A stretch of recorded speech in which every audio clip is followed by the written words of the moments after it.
Welcome to Yeukai Business Show, UK's premier business show where we feature business thought leaders, high achievers, and industry experts. Today's episode is brought to you by World Outsourcing Solutions Limited, a company that specializes in helping executive business owners with virtual assistant services and business growth systems. Here's your host, Yeukai Ketchadori.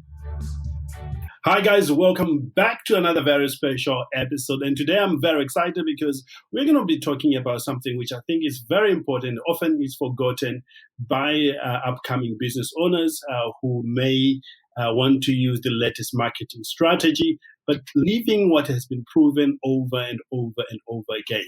So with me is a dear friend of mine, Norman Farrar. Norman, thank you so much for joining us on the show.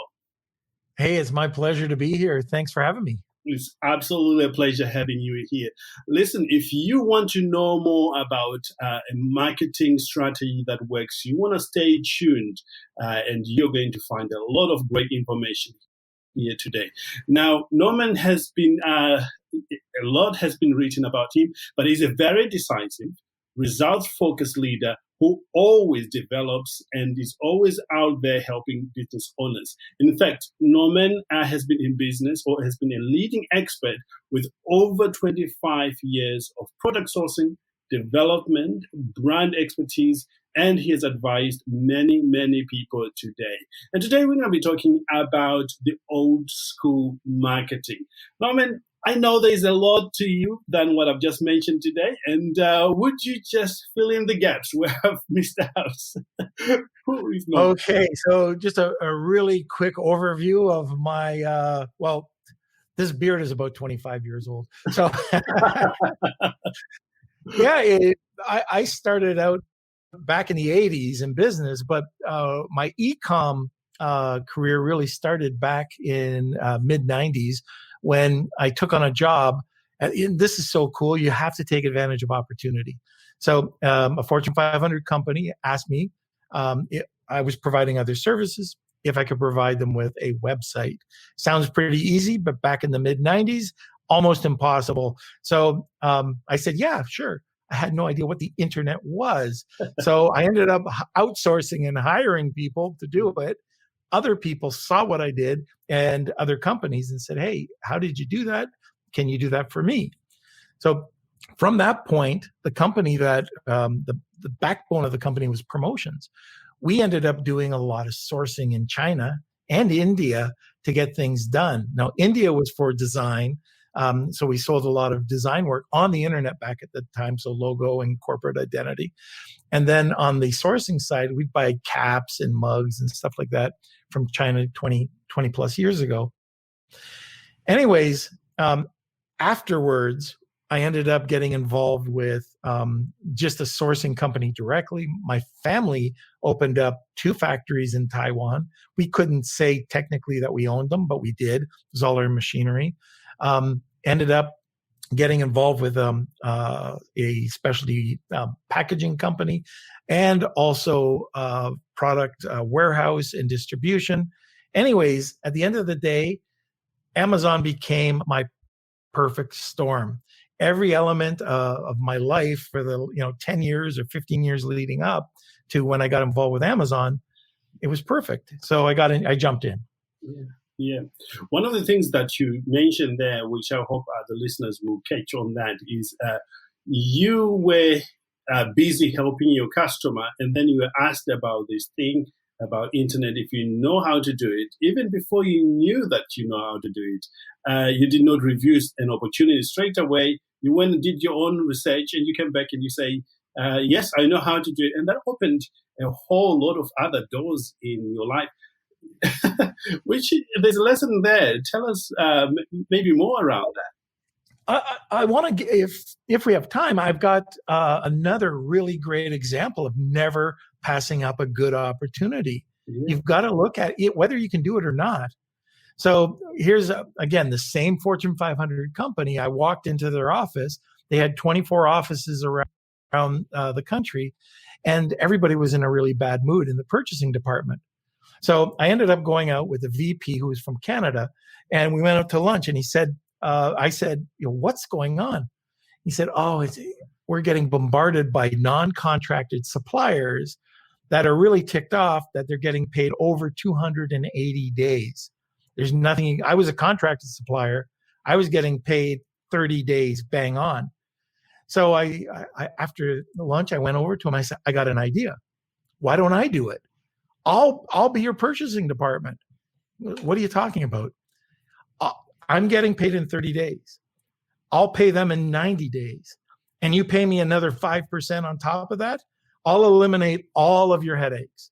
Well, within a couple of weeks, we became that Fortune 500's non-contracted. It was millions and millions of dollars floated through this operation of next to, like, it was just a couple of people. All we were doing is flowing through cash because, and people ended up loving us because they got paid 90 days rather than 280 days. Yeah. So that's just another example of you got to jump on opportunities when they happen. Absolutely. I know this to be true. For example, with my outsourcing company, the opportunities came. I had no idea how to, hire virtual assistants that end up working with me. But when the opportunity came, I just thought, you know what, I will find a way. Rather than to say, I can't do it. Of course, you consider, whether do you have time? Is it going to impact on your family? Is it going to impact on what you're already doing? Make a sound judgment out of that. And then, you take on the right action. But it's a very, very important point right there. Let's talk about marketing, because in your e-commerce business, you have done a lot of marketing, and you've spoken on stages, talk about marketing, about branding, but really, you've proven that old school marketing works. Tell us a bit about your journey right into discovering that, and what are some, perhaps we move on to what are the old school strategies that you know can still work today. Well, I think the very first thing is you've got to have a good brand, and you have to have buy-in on your brand and your corporate culture, not from somebody at the top like the CEO going, you need to understand, that doesn't work. You have to have people understand your company and buy into it. So building an incredible brand, I call it a performance-based culture. So people wanting to, and understanding how that brand is and how it's to perform, that's important. Then once you get, and you get that buy-in, then what you can do, and you have a great brand, now you have to market it. Well, what are some easy ways to market?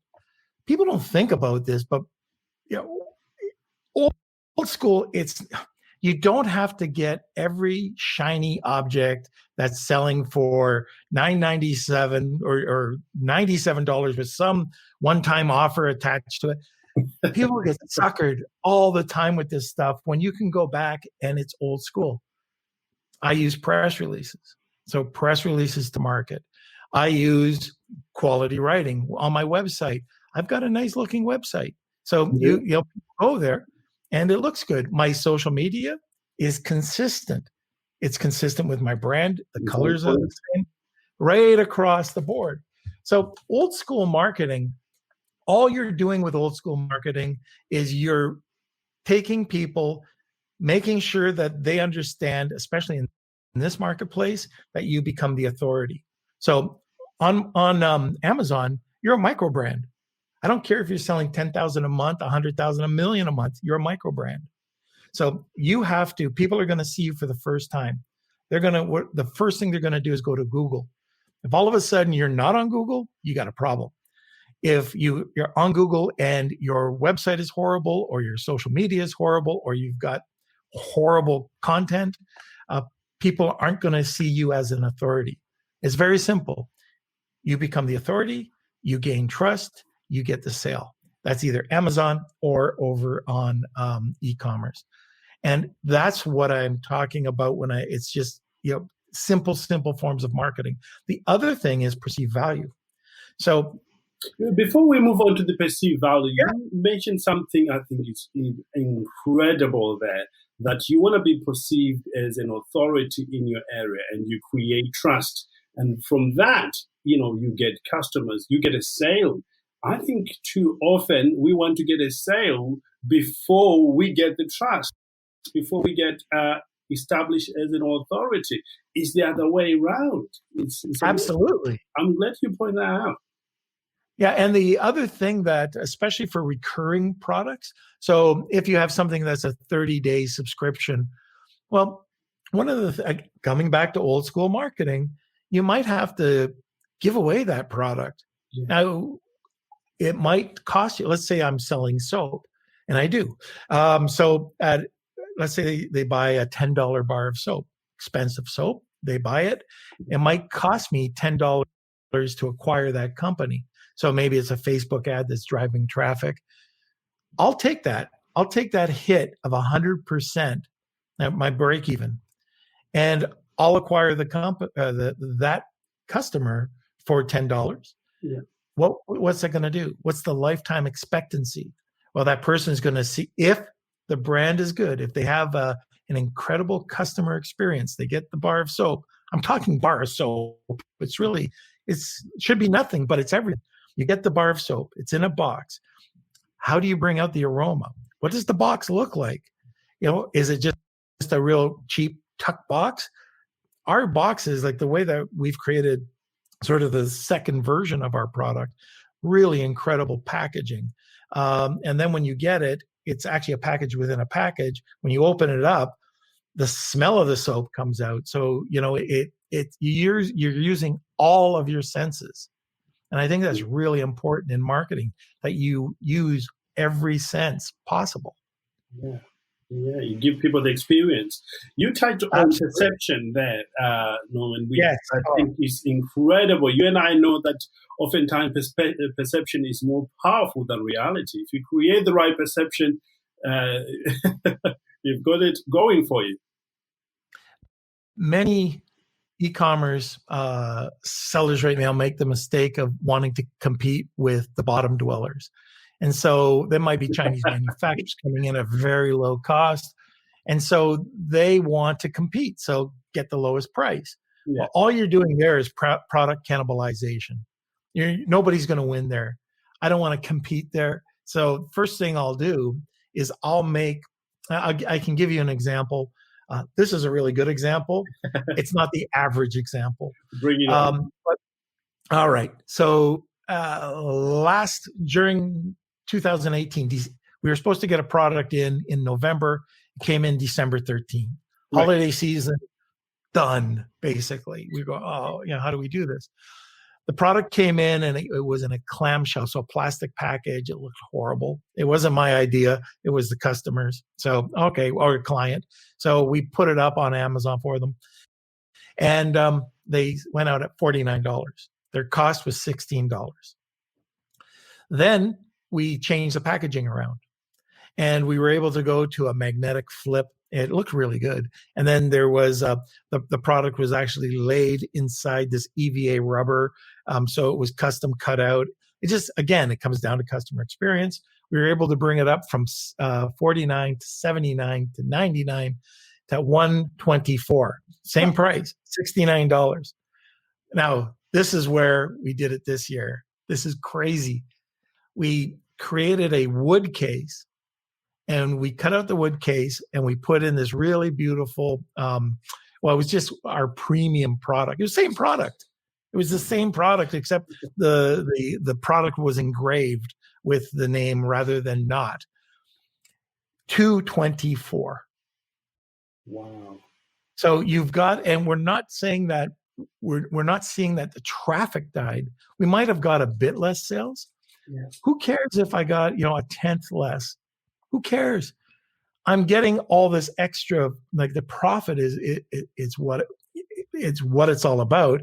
And now I've got two lines. I've got the line that I have incredible profit in, and then I've got the line that I have, phenomenal profit in, and it's expandable. So that's the other thing about brand is, we have the two. Now we've brought out two other products that can do the exact same thing. We can go down the exact same channel, come out with a less expensive version and a more expensive version. Mm-hmm. So they're both going to be on the same page. It's like I heard about this at an event once. Somebody said, if you want to sell a pair of jeans, You always put your $2,000 pair of jeans in the front of the store, and then you put your $300 or $400 pair of jeans in the back. People think they're getting a deal if they're going to the back. Well, that's what we're doing.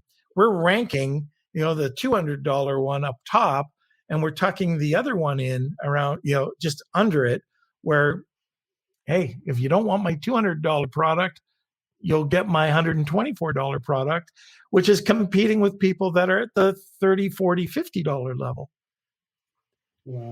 Wow. Amazing. This kind of thinking certainly sets you apart if you implement it in your organization. But can you do this with an online service rather than actual physical products? Yes. So, and if you heard that, that was my dog howling in the background. But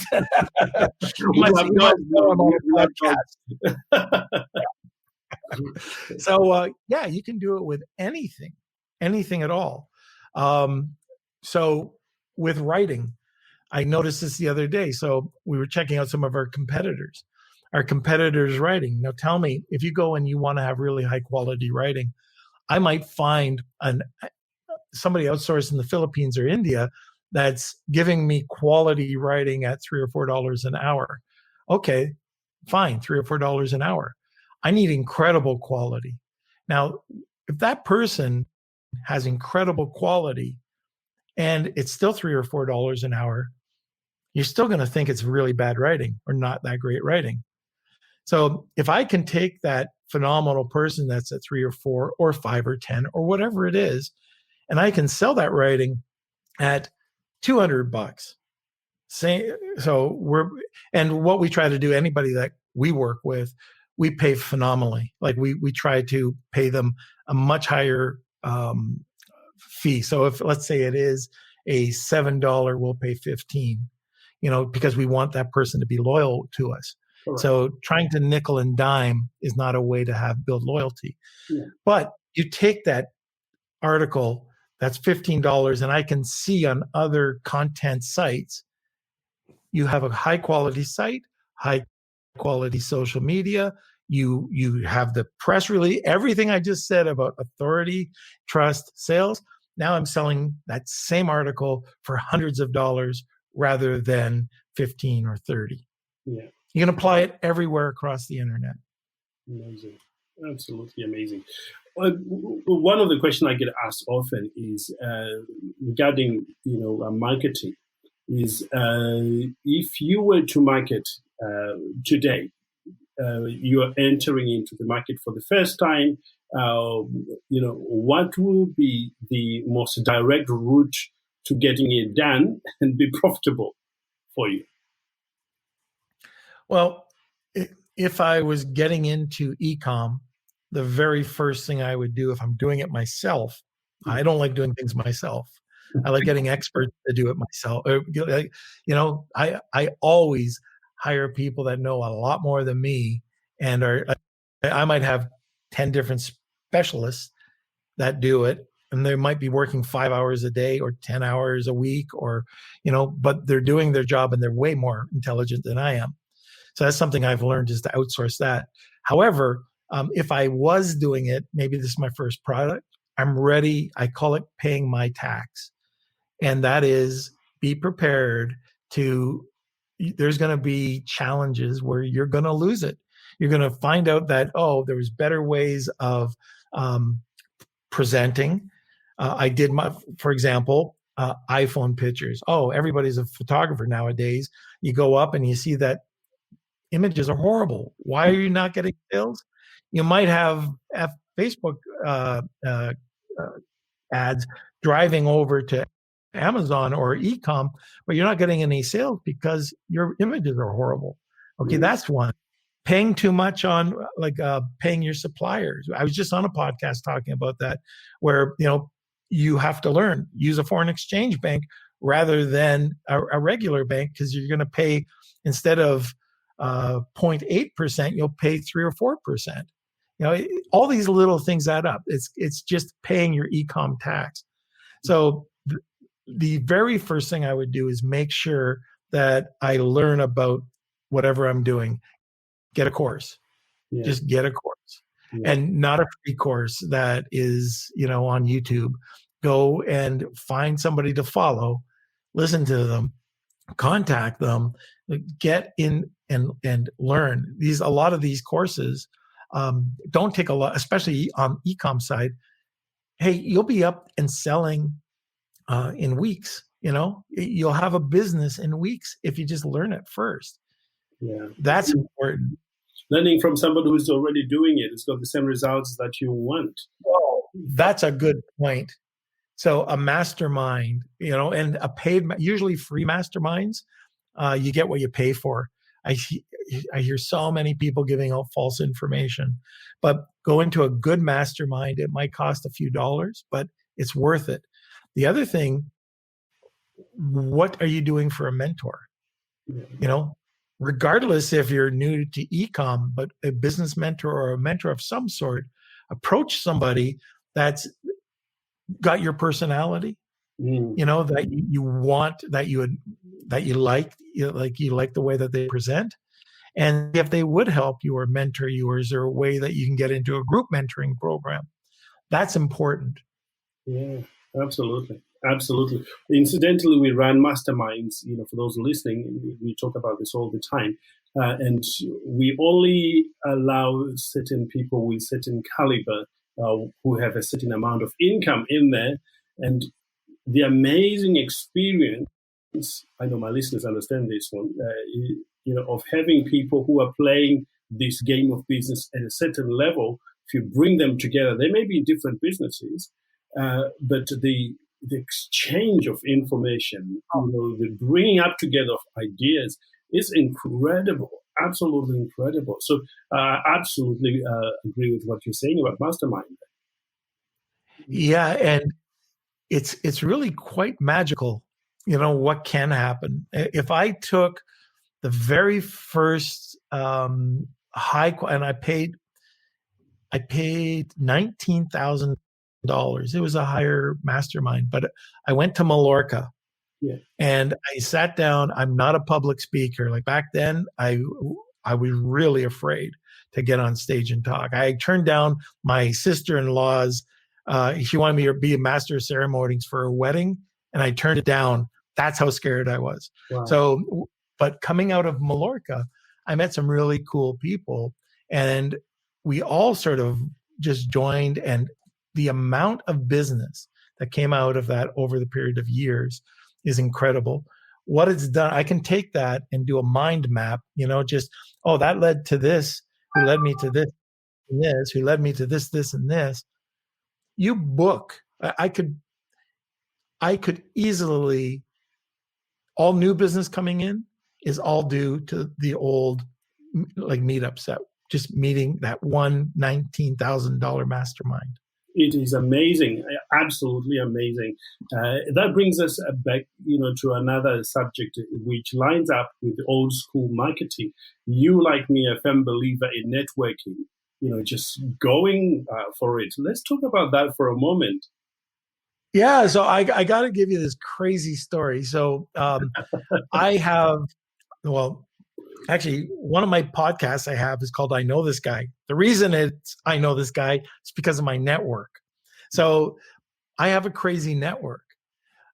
I've tried to get in with some people have approached me to get into business with them, and it's great. And that, programmers are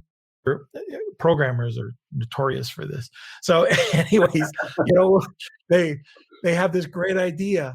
And they say, okay, great. Let's talk about, now breaking down the business, the core of the business, ownership. And let's just say it's 50-50. Okay, let's make it easy. It's 50-50. And I'll hear, what are you talking about? I developed this, this program over the last year. I need 75, 80%. I'm sitting here going, I have 30 years of contacts that I've developed that in an instant I can introduce you to and build this company. And if it's not them building it, it's people that know them building it. Correct. And a lot of people don't understand that, especially a lot of younger people coming out of university. If I'm talking to them, I do it all the time, and I'll hear that kind of mindset. It's not the case. The person with the power or the position of strength is the person with the connections. Absolutely. You are who you know.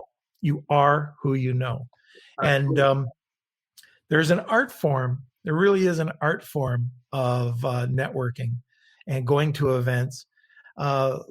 Before, like pre-COVID, I was on the road 2 weeks out of the month.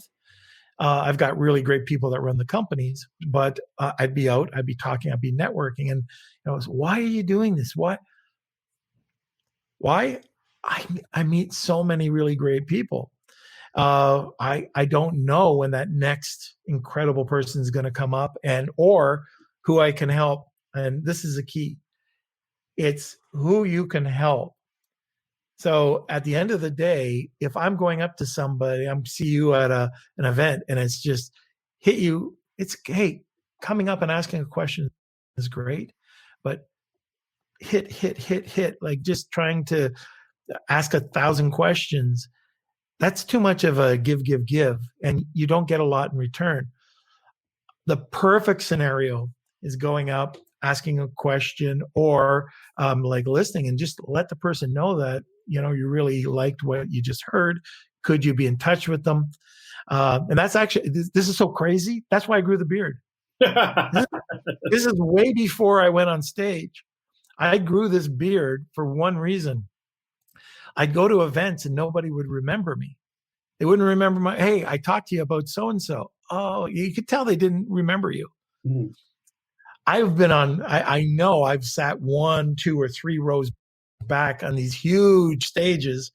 And I contact and this happens all the time. I'll contact the speaker and I'll say, hey, I was sitting the second row back, center stage. And the guy, oh, you're the guy with the beard. Yes. And so it's just a really great way for me as, something to do. Like Roy Orbison with his sunglasses, I grew a beard, but that's part of networking. Yeah. It's the best part of networking. The absolute is when you get to go and break bread with somebody. When you go out and you have a meal and you're not talking about and interrupting people, about business. It's about family. I know I don't have a lot of, well, maybe I do have a lot of vices, but I'm not a drinker. I have one major vice, and that's having a good cigar once in a while. So we now have it where a couple of us go out for cigars after a meal, and all these other people come out with us after a meal. We've got these great pictures of all these people who probably never smoked a cigar in their life, and turning green, but we're having a lot of fun. And it's just a good way to get to know somebody. You don't know them, the day before, a night after having broken bread and having a cigar with them and sitting down and talking about their family or their sports or their hobbies. Now I know them. Yeah. And the loyalty that comes from there, the business you create, because now they know you. It's that old cliche is who knows you, as well as who do you know. They all fall in place. So networking is absolutely the key. So how would you do networking in an environment where everything is now online? Are there any tools you're using at the moment? Well, there's a variety. First, there's a lot of virtual summits that happen. Okay. Yeah. It's tough to network on a virtual summit. I go on Zoom. It's just, sometimes they have breakout rooms and you get to meet so many people for 15 minutes and you go back and you meet so many. It is tougher to do that. Probably one of the best tools I've seen for networking right now. We were talking about it just before the podcast. It was Clubhouse. Yes. Clubhouse.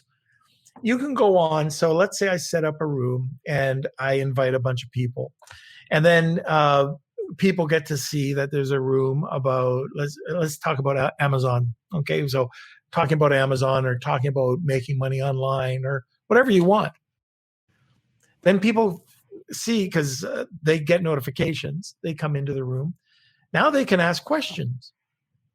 now you've got these people asking you questions that they can ask you anything. And you're talking, it just feels like a small fireside chat, Yeah. And it helps build that network. So from this, I was talking to my son, Kelsey, who does my social media, a lot of my social media. And I've noticed we do everything organically. And I noticed that my one Instagram account was kind of going crazy. Like, what's going on? It's Clubhouse. People from Clubhouse are hearing me talk. And I don't talk that much because it does take a lot of time to be on Clubhouse and listen. And because you're not the only person talking, it's a whole group. It could take hours. But all of a sudden, boom. Now imagine if that was your brand and you're talking about, kitchen utensils and high quality, or you have a cooking club or room, and part of it is sponsored by your brand. People aren't getting sponsors yet. It's pretty much unheard of, but you can do that on Clubhouse. There's so many. So that is an excellent way of doing it. The other way, probably the quickest and more practical way, would find the mentoring group or mastermind. Oh yeah. Pay the money, get in there, start this. The biggest thing you can do in a mastermind is engage. If you stay in the corner and say nothing, you only get into it what you put into it. That's true. That's the reason we created the mastermind. It's going like crazy at the moment, with new people joining in.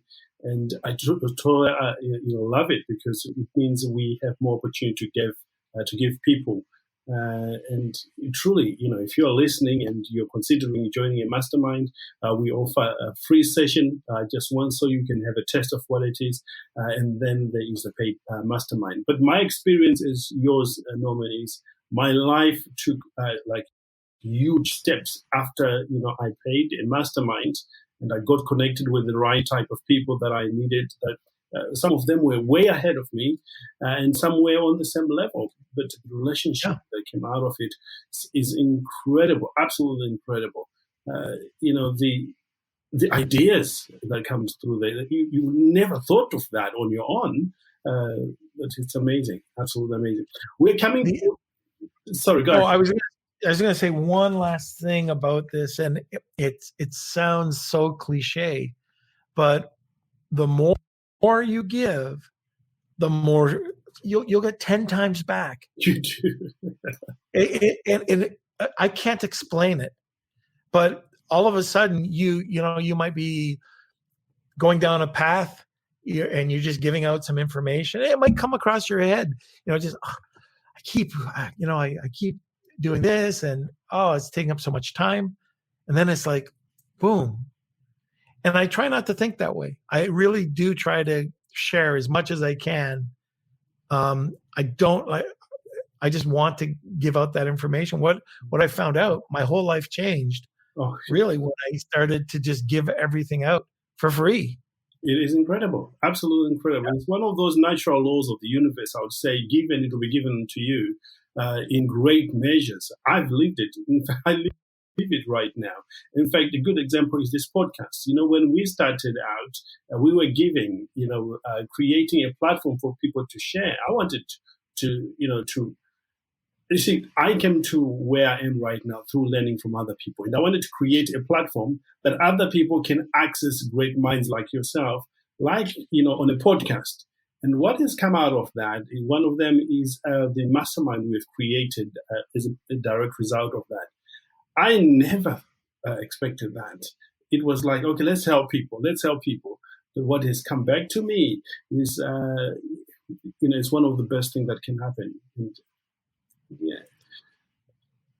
as we round up, Norman, I know some people will be very interested in learning more from you, maybe through your seminars or your courses. Tell us, where can they find you? Probably the easiest way to find me is just go to normfarrar.com. That's NORMFARRAR.com. You can just source me. You can just search me on Google and you'll see a bunch of, if you see a guy with a really long beard, yeah, that's me. So you can go to my Facebook or social media. I do have 2 podcasts. The podcasts for e-commerce, the one is Lunch with Norm. It's every Monday, Wednesday, and Friday, Eastern Standard Time. And that is, the other one is I Know This Guy. Now, this podcast is one of my big passions, and that's finding really interesting people, finding out their backstory, finding out how they failed. That's the key. How they failed, what they learned from it, and how they got around it. Yeah. And so, what you're looking is, you got these really great entrepreneurs, artists, whoever it is, and they're sharing things that people don't talk about. Is how I failed to succeed. Yes. Yeah, incredible. I had to look at that actually before we started recording. I wanted to hear, and I have to say the information I got from there was just incredible. It got me really excited that we will be talking today. So if you want something that will inspire you over the next few days, over the next month, just go straight to that podcast. I Know That Guy. You will be blessed. I will have to say that I found it interesting myself. Oh, very good. Awesome. Glad to hear that. Awesome. Well, there you have it, ladies and gentlemen. Norman Farrar, who is an exceptional business owner who's been helping other people over the last 25 years, successful with e-commerce, and also out there helping other business owners do very well in what they do. So if you've got any question, there will be links below this recording, and also somewhere where you can contact Norman, or you can even reach out to us, and we'll be delighted to serve you. With that said, have a great day, and look forward to catching up with you on another very special episode here on Yeukai Business Show. And goodbye for now. Once again, Norman, thank you so much for joining us here. Thank you so much for having me on. Awesome. Thank you for listening to Yeukai Business Show. We will be back to bring you more episodes with success stories and advice straight from the experts. Want more? Check out www.yukaibusinessshow.com. Get your free trial of our virtual assistant service today. Just visit www.worldoutsourcingsolutions.com. Quote WOS18 or send us an email at support@worldoutsourcingsolutions.com.